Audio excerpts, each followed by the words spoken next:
जय माँ इंद्राक्षी जय अम्बे। 17 अगस्त की नाग पंचमी है।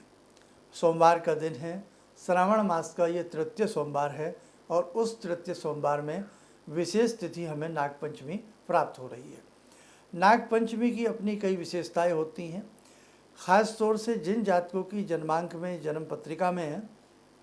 नाग दोष हो, कालसर्प दोष हो, विष दोष हो, या जिन जातकों को स्वप्न में अक्सर सर्प दिखाई देते हो, या जिनकी भक्ति लंबे समय से चल रही हो और अचानक उसकी भक्ति में विच्छेदन पैदा हो गया हो, भक्ति रुक गई हो, या यूँ कहें हम भगवान शिव की और अच्छे से अप्रतिम भाव से हम भक्ति भगवान शिव की करना चाहते हो, आपकी चाहे कुंडली में किसी भी प्रकार का कोई दोष हो, कालसर्प आदि जैसे हमने आपसे बात की है, 12 प्रकार के कालसर्प होते हैं, किसी भी प्रकार का कालसर्प दोष हो तो ये नाग पंचमी उस दोष को अमिट कर देती है, मिटा देती है। आप क्या करें, नाग पंचमी के दिन विशेष प्रकार से चांदी का नाग नागिन छोटा सा बना लें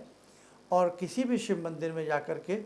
सबसे पहले शिव पंडी को पंचद्रव्यों से, जैसे हम स्नान कराते हैं, उनका अभिषेक करें, फिर शुद्ध जल से अभिषेक करें, नाग नागिन को कलावा बांध करके और थोड़ा सा उनको तिलक आदि लगा करके शिव पिंडी के नज़दीक नाग नागिन का जोड़ा रख दें।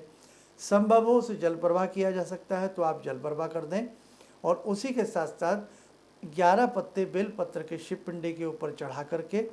आप 11 माला शिव मंत्र की करें और नवनाग जो स्तोत्र होता है, नवनाग स्तोत्र के कम से कम 5 पाठ करें। निश्चित रूपेण आप जानिएगा कि आपकी कुंडली में व्याप्त जो कालसर्प दोष हो, नाग दोष हो, विष दोष हो, या बार बार आपको सर्प नज़र आते हो, या आपके घर में बार बार सर्प निकलते हो,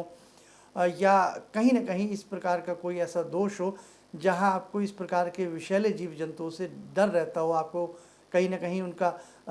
भय रहता हो, या आपको वो वर्ष में अधिक काट लेते हो, तो आपको ये ज़रूर करना चाहिए। और उसी के साथ साथ इस प्रकार से शिव की पूजा करने से हमें भक्ति प्राप्त होती है, भगवान शिव का शुभ आशीष प्राप्त होता है, और सर्प जो होते हैं वो तो भगवान शिव का आभूषण है। इसलिए जब आप